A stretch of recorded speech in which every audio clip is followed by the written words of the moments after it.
Grief is like an ocean, vast, unpredictable, and sometimes overwhelming. But what if there was a way to navigate those waves in a way that feels deeply healing and authentic? What if the very act of grieving could become a pathway to profound healing and self discovery?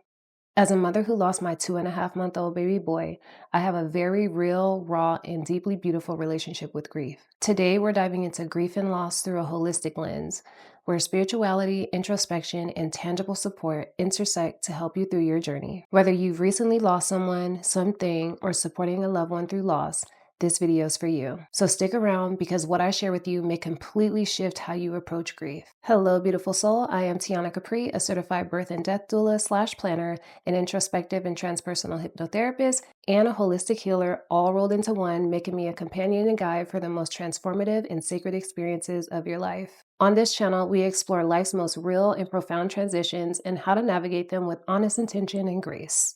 If that resonates with you, be sure to hit subscribe and turn on the notification bell so you never miss a video. Now, I know we were supposed to discuss reflecting on life's journey, birth, death, and the meaning of our experiences this week, but with all that has been going on in the world lately, I couldn't wait any longer to discuss this much needed topic, even though I had it on my agenda. Now, let's take a moment to confront a very real truth. Grief, much like a labyrinth, truly is a profound process you move through, and the way you navigate it shapes your healing journey. Honesty about grief.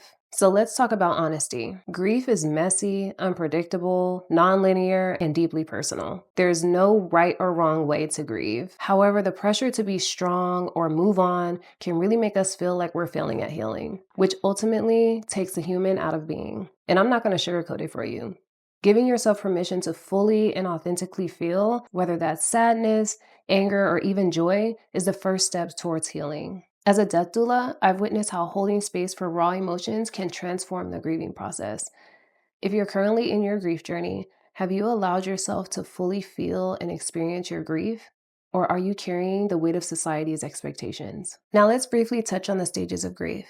While some of us have heard of the 5 stages, denial, anger, bargaining, depression, and acceptance, it's important to remember that they aren't linear. You might find yourself cycling through them or experiencing them all at once, and that's okay. The stages aren't a roadmap. They are more like signposts helping us make sense of the emotional chaos. For example, anger can be a protective mechanism or an expression of passion coming from a place of love, while acceptance might feel more like moments of peace rather than a final destination. Reflecting on these stages can help you better understand where you are in your journey and remind you that healing or navigating it isn't a straight line, but rather an experience. How grief shows up in the body. Now let's talk about how grief shows up in the body, because it isn't just emotional, it's deeply physical as well. It can manifest as fatigue, headaches, digestive issues, tightness in the chest, weakened immune system, or even chronic pain. Your body knows and holds on to grief in ways you may not realize. When working with clients, I often guide them through body awareness exercises to identify where grief is physically stored. Other ways to address these physical symptoms are to consider integrating gentle practices like yoga, massage therapy, or body scans into your daily or even momentary routine. These tools can help you release tension and reconnect with your body as a source of strength. Holistic healing requires acknowledging these physical symptoms and nurturing your body through practices like breath work, yoga, or even simple stretches. Have you experienced any of these physical manifestations of grief? Or have you paid attention to how your grief might show up in your body? Let me know in the comments below. Now, if you're finding this content valuable, make sure to like this video, drop a comment, and subscribe for more insights like this. Your support can help me continue sharing this work with others. Also, if you're looking for more holistic ways to navigate your grief, I've created an ebook packed with valuable insights, exercises, and tools to support you through your journey. You can find it linked in the description below. Holistic Tools for Grief. Next, we'll explore some other holistic tools for navigating grief. In my humble opinion, while healing from grief again is nonlinear, I believe a multifaceted approach can be pivotal, and that's where holistic tools like the ones I'm about to share with you come in. Here are several in no particular order that I incorporate with my clients to foster meaningful healing. First, there's introspective hypnotherapy. This practice consciously connects you to your subconscious mind, facilitating a connection with the deeper parts of your being and, at times, loved ones who've passed. It's not about seeking definitive answers, but about creating a space for peace, clarity, and understanding. Imagine tapping into your subconscious or higher self to uncover profound insights and emotions you've been holding on to so you can move forward with peace and clarity. Next, there's energy healing. Grief often manifests physically, as I mentioned before, causing tension, fatigue, or even pain.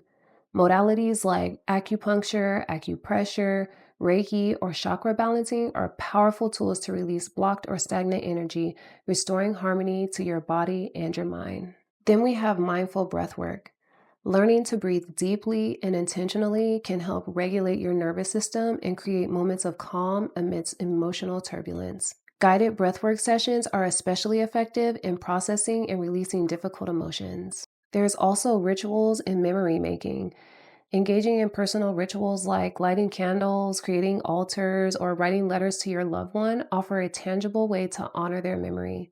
These acts not only help you process loss, but also create a meaningful connection to the present. Another powerful tool is nature immersion. Spending time in nature can be incredibly grounding. Activities like walking barefoot on the grass, meditating by the water, or simply observing the natural world can help soothe a grieving heart and bring clarity. Last but certainly not least, creative outlets. Grief often needs an expression, and creative activities like painting, music, dance, three of my absolute faves, or even crafting can serve as a cathartic release. These practices allow emotions to flow freely and transform pain or discomfort into something beautiful. One bonus tool is working with affirmations like, I allow myself to grieve in my own way and my own time, can help you feel empowered through your grief. These practices can not only help ground you, but they can also provide comfort as you navigate the waves of loss. If this resonates with you, take a moment to like this video, share it with someone who might need it, and subscribe to this channel for more content like this, integrating grief into life. Now let's talk about integration. Grief for some folks doesn't go away. It becomes a part of you. The goal in these very real circumstances isn't to move on, but to move forward with your grief as a companion until you're able to move beyond the ebbs and flows and can stand firmly in your experience with the honest knowing that you've made peace with what is. Take time to reflect on how your loss has shaped you. What lessons has it taught you about love, connection, or even your own resilience? This integration might look like carrying on a tradition in honor of your loved one, finding ways to give back to others, or simply allowing yourself to live fully, knowing that your grief is part of your story. Practical tips for supporting others through grief. Now, if you're supporting someone who's grieving, remember, it's not about fixing them, it's about being present. Here are a few ways to offer meaningful support. Listen without judgment. Sometimes the best thing you can do is simply listen.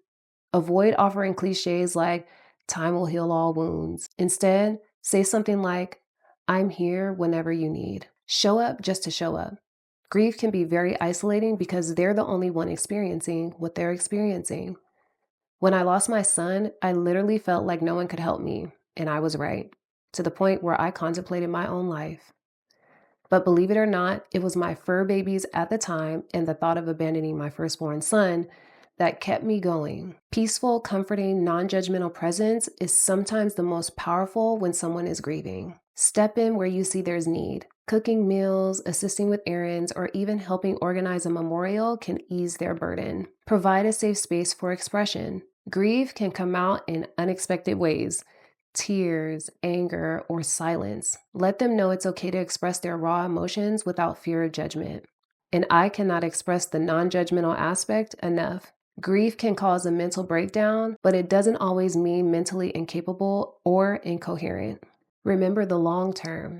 Grief doesn't have a timeline. Check in with them weeks or months later, especially after the initial outpouring of support has subsided. Encourage them to seek holistic support. Share resources like hypnotherapy or holistic healing sessions if they're open to it. Often people don't know these options exist. As I previously mentioned, grief is a journey, not a destination. It's an ocean we must all navigate at some point. But with honesty, holistic tools, and support, it can lead to profound healing and growth. Grief also invites us to reflect on life's impermanence. As a death doula, I've seen how embracing the reality of loss or death can make us more present in and with life. What would change if you lived every day or even moment knowing it's a gift? Also, what has been your experience with grief? I'd love to hear your thoughts in the comments below. Let's create a safe space for open and honest conversation. For more guidance on navigating grief holistically, don't forget to check out my ebook in the description below. It's filled with practices and holistic perspectives to support you through your journey. And if you'd like to explore deeper healing, be sure to check the links in the description for more journals, offerings, and services. Whether you're seeking hypnotherapy, holistic guidance, or birth or end-of-life services, I'm here to support you through your transitions. And again, if you found value in today's video, be sure to like, comment, and share with someone who might benefit from this message. Also, don't forget to subscribe and hit the notification bell so you don't miss next week's video on how to find honor and joy without guilt while grieving. You can also check out my last video right here. Thank you so much for spending this time with me and being part of this beautiful tribe. Until next time, love yourselves deeply and show love to one another. Peace.